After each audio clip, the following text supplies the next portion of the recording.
காளான் மஷ்ரூம் பிரியாணி சூப்பராக இருக்குது. வெங்காய பச்சடி அதெல்லாம் டேஸ்ட்டு அதெல்லாம் சேர்த்து சாப்பிட்டிங்கன்னா சூப்பராக இருக்குது.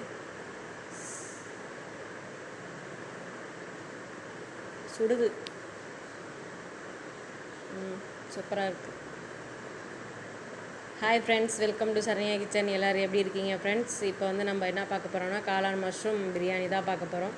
என்னென்ன செய்கிறேன் என்னென்னு பார்க்கலாம். வாங்க வீடியோக்குள்ளே போகலாம்.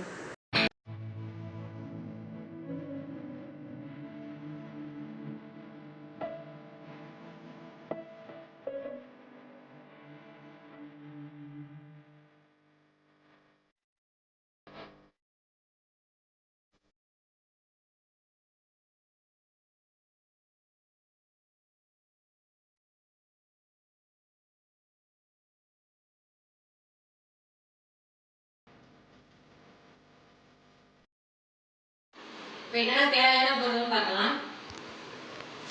இப்போ வந்து காளான் மஷ்ரூம் வந்து 1 கப் எடுத்து வச்சுருக்கேன். அப்புறம் வந்து அதுக்கு தேவையான பொருள் வந்து வெங்காயம் 2 வெங்காயம், கொத்தமல்லி, அப்புறம் வந்து 3 பச்சை மிளகாய் எடுத்து வச்சுருக்கேன். தக்காளி 2 தக்காளி, 2 வெங்காயம் 2 தக்காளி எடுத்து வச்சுருக்கேன். அப்புறம் கொத்தமல்லி, பச்சை மிளகாய். அடுத்தது இங்கே தயிர், அப்புறம் வந்து புதினா எடுத்து வச்சுருக்கேன். எண்ணெய் தேவையான அளவு, நெய் கொஞ்சமாக ஒரு 1/2 ஸ்பூன் நெய், 1 ஸ்பூன் நெய் ஊற்றிக்கலாம். ஏன்னா நெய் வந்து திகட்டும் ரொம்ப, அதுக்காக நெய் 1 ஸ்பூனு. எலுமிச்சப்பழம் ஒரு 1/2 ஸ்பூன், ஒரு 1/2 லெமன் எலுமிச்சப்பழம், ஒரு 1/2 ஸ்பூன் மஞ்சத்தூள், மிளகாத்தூள் வந்து காரம் தகுந்தாப்புல போட்டுக்கலாம். இஞ்சி பூண்டு பேஸ்ட்டு, உப்பு தேவையான அளவு. இந்த தான் இப்போ செய்கிறது. குக்கரில் தான் செய்ய போகிறேன். எப்படி செய்யலான்னு பார்க்கலாம். இப்போ வந்து மஷ்ரூம் வந்து எடுத்து வச்சுருக்கேன்.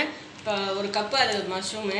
இப்போ கழுவிட்டு வந்துடலாம். நல்லா இந்த மேலெல்லாம் மண், இந்த ஸ்கின் இருக்குது பார்த்தீங்களா, அந்த ஸ்கின்னை எடுத்துடலாம். இது ஒரே கருப்பாக இருக்குது பாருங்கள். இந்த ஸ்கின்னை எடுத்துகிட்டு நம்ம ஒன்று ஒன்றா சும்மா கொஞ்சோண்டு இப்படி கையை வச்சாலே வந்துடும் உங்களுக்கு. அப்படி இல்லை அப்படின்னா நீங்கள் கத்தி இருக்குல்ல, சும்மா லைட்டாக ஒரு கத்தியை வச்சு இப்போ சொன்னீங்கன்னா வந்துடும். இப்போ வந்து லைட்டாக அப்படி இது மாரி எடுத்துக்கலாம். அந்த பாருங்கள், சும்மா சின்னதாக வந்துடும். அது கையை வச்சு எடுத்துக்கிறேன் நான்.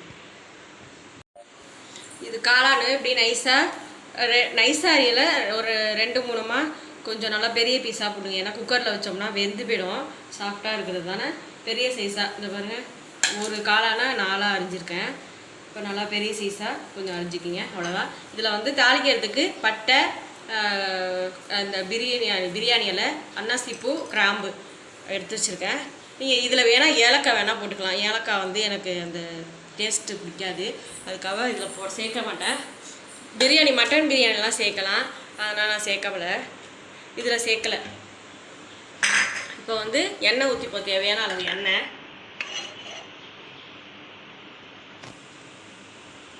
கொஞ்சம் எண்ணெய் நிறையாவே கொஞ்சம் ஊற்றிக்கலாம். நான் நெய் கொஞ்சம் சேர்க்குறேன், அதனால் ரொம்ப எண்ணெய் ஊற்றலை. இப்போ நெய் வந்து ஒரு 1/2 ஸ்பூன் ஊற்றிக்கிங்க. ரொம்ப வேணாம், ரொம்ப சேர்த்தா திகட்டும். இந்த பிரியாணிக்குள்ளே எல்லாமே சேர்த்துக்கிறேன்.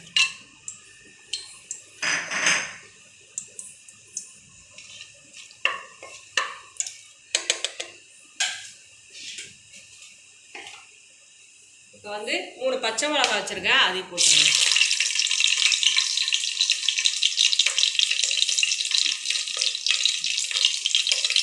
அடுத்தது வெங்காயம் நைஸாக அரிஞ்சு வச்சுருக்கேன். பிரியாணிக்கு நீட்டாக அரியோம்ல, அதேமாரி அரிஞ்சிருக்கேன், அதையும் போட்டுக்கலாம்.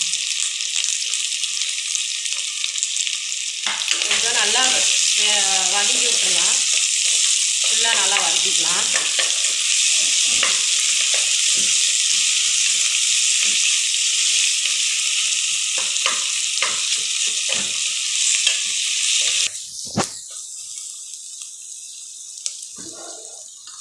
கொஞ்சம் நல்லா வதங்கிடுச்சு. வெங்காயம் போதும். இந்த இது ரொம்ப செவந்ததுன்னா அப்புறம் கொஞ்சம் இதாக இருக்கும். இப்போ வந்து இஞ்சி பூண்டு பேஸ்ட்டு ஒரு 2 ஸ்பூன்,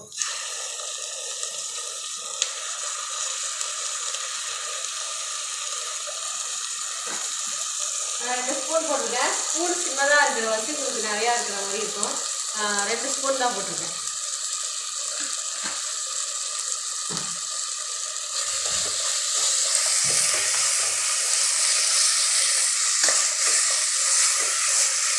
வந்து இஞ்சி பூண்டு பேஸ்ட் வந்து அந்த பச்சை ஸ்மெல் போட்டோம், நல்லா வதக்கிக்கலாம்.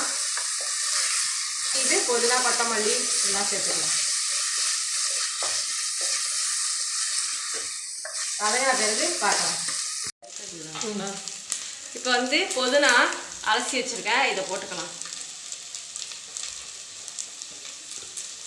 அப்புறம் வந்து கொத்தமல்லி ஒரு சும்மா கொஞ்சோண்டு கைப்பிடி நல்லா வதக்கிக்கலாம்.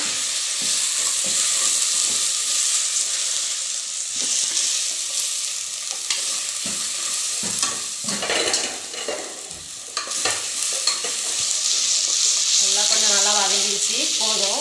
இது நான் லைட்டாக சுண்டுனா போதும், சுண்டி போயிடும். புதினா அந்த பாருங்க கொத்தமல்லிலாம் அப்படியே சுண்டிடும். இந்த பாருங்க அப்படியே இதாக இருக்கும். அவ்வளோதான். தக்காளி போட்டுக்கலாம். தக்காளி 2 தக்காளி அரைச்சிருக்கேன், போட்டுக்கலாம்.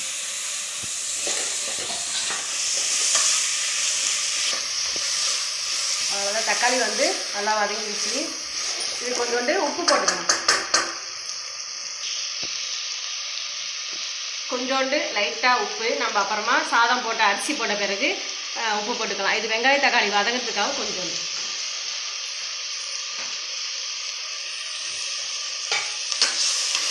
லைட்டாக கிண்டிட்டு போதும். இப்போ வந்து தயிர் இந்த இதெல்லாம் சேர்த்துக்கணும். தயிர் ஒரு 3 ஸ்பூன் தயிர்.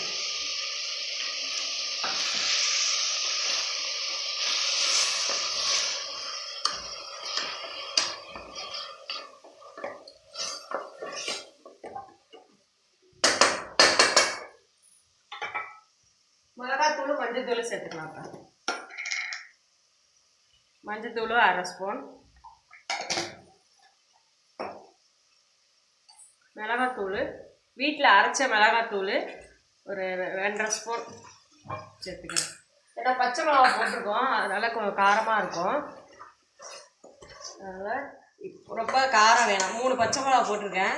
அப்புறம் காரமாக போயிடுச்சுன்னா சாப்பிட முடியாது, பசங்க சாப்பிட மாட்டாங்க.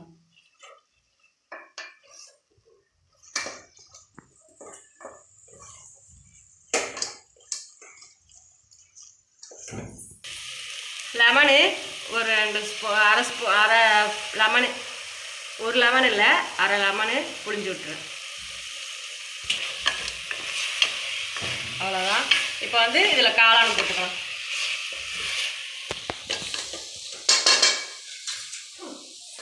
காளான் போட்டாச்சு. காளான் 1 கப் எடுத்திருக்கேன், காளான் போட்டேன்.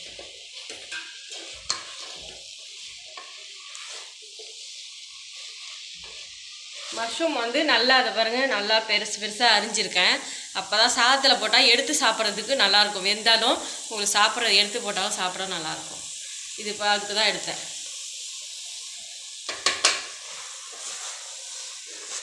கொஞ்சம் நிறையா பெருசு பெருசாக இருந்தால் கரையாமல் குக்கரில் அப்படியே அழகாக சாப்பிட்றதுக்கு நல்லாயிருக்கும்.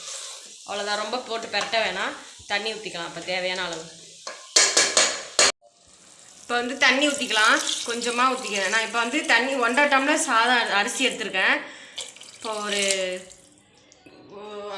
6 தண்ணி ஊற்றிக்கிறேன். சாதம் கொஞ்சம் குழவா இருந்தால் சாப்பிட இதாக இருக்கும், அதுக்காக தான் கொஞ்சம் கூடவே தண்ணி எடுத்துருக்கேன். நீங்கள் இதில் வேணால் தண்ணி கம்மியாக வேணால் போட்டுக்கலாம், 5 தண்ணி ஊற்றிக்கலாம்.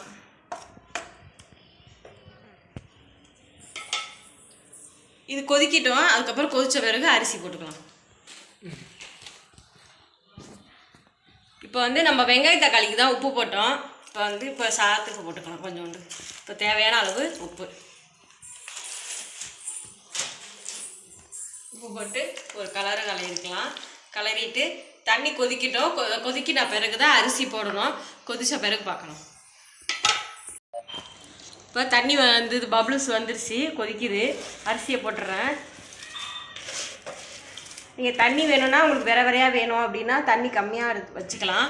நான் கொஞ்சம் சாதம் குழவா வேணும்னுட்டு 1 டம்ளருக்கு 3 டம்ளர் கணக்கு பண்ணி நான் 6 தண்ணி ஊற்றிருக்கேன். 1.5 டம்ளர் எடுத்தேன், அதனால் நான் 1 டம்ளருக்கு 3 கணக்கு பண்ணி நான் 6 டம்ளர் தண்ணி ஊற்றிருக்கேன். நீங்கள் சாதம் விரையாக வேணும்னா கம்மி, ஒரு தண்ணி வந்து 1 டம்ளர் 2 டம்ளர் கம்மி பண்ணிக்கலாம். இப்போ வந்து அரிசி போட்டுட்டேன், நல்லா கொஞ்சம் கிளறி விட்டுக்கலாம். அப்போ தான் உங்களுக்குலாம் உப்பு அந்த இதுலேருந்து நல்லா உப்பு ஏறும். அவ்வளோதான். இப்போ மூடி வச்சுட்டு விசில் அடங்கின பிறகு இது பண்ணிக்கலாம். இப்போ விசில் வந்து வச்சுருவோம். மூடி வச்சாச்சு. இப்போ விசில் வரட்டும், ஒரு 5 விசில் வரட்டும். 5 விசில் வந்த பிறகு ஸ்டீம் அடங்கின பிறகு பார்க்கலாம். இப்போ வந்து விசில் அடங்கிருச்சு, ஸ்டீம் நல்லா வந்துருச்சு. இப்போ பாருங்கள், சாதம் நல்லா சூப்பராக இருக்குது. சாதம் வந்து மேலாப்பில் எடுக்கணும். ஏன்னா நம்ம தண்ணி கரெக்டாக தான் வச்சுருக்கோம், ரொம்ப குழையில கரெக்டாக இருக்குது. ஓரத்தில் இப்படி எடுத்திங்கன்னா வரும், நல்லா பொல பொலன்னு இருக்கும். பாருங்க, நல்லா சூப்பராக இருக்குது. அவ்வளோதான் ஃப்ரெண்ட்ஸ். இப்போ வந்து நம்ம இதுக்கு சைடிஷ் வந்து தயிர் பச்சடி தான் செய்ய போகிறோம். தயிர் பச்சடி தான் நல்லாயிருக்கும். பிரியாணி, காளான் பிரியாணிக்கே பொதுவாக வந்து தயிர் பச்சடி தான் நல்லாயிருக்கும். வேறு எந்த சைடிஷ் தான் தெரியல. இதுதான் நல்லா சூப்பராக இருக்கும். இப்போ வந்து பிரியாணிக்கே வெங்காய பச்சடி, குருமா, தால்ச்சாலாம் வைக்கிறாங்கல்ல, அதேமாரி இது வந்து இன்னைக்கு நாங்கள் வந்து புரட்டாசி விரதம் சாப்பிட நான்வெஜ்ஜே கிடையாது ஒரு மாதத்துக்கு. அதுக்காக நாங்கள் வந்து சண்டே ஸ்பெஷல் வந்து காளான் பிரியாணி. இப்போ வந்து கொத்தமல்லி கொஞ்சோண்டு மேலே தூவிட்டு நம்ம மூடி வச்சுட்டு அப்புறமா நம்ம வெங்காய பச்சடி செய்யலாம். ஃப்ரெண்ட்ஸ், இப்போ வந்து காளான் மஷ்ரூம் பிரியாணி ரெடி ஆகிடுச்சு. வெங்காய பச்சடி எல்லாம் ரெடி பண்ணிட்டேன். நீங்கள் வந்து இந்த வீட்டில் செஞ்சு பாருங்கள். இந்த ரெசிபி கண்டிப்பாக என் வீடியோ பிடிச்சிருந்தா லைக் பண்ணுங்கள், ஷேர் பண்ணுங்கள், கமெண்ட் பண்ணுங்கள். மறக்காம சப்ஸ்கிரைப் பண்ணிட்டு பெல் பட்டன் ஆல் கொடுத்தீங்கன்னா நான் போடுற வீடியோஸ் நோட்டிஃபிகேஷனாக வந்துகிட்டே இருக்கும். என் வீடியோவை மிஸ் பண்ணாமல் பார்க்கலாம். நெக்ஸ்ட் வீடியோவில் சந்திக்கலாம். பாய்.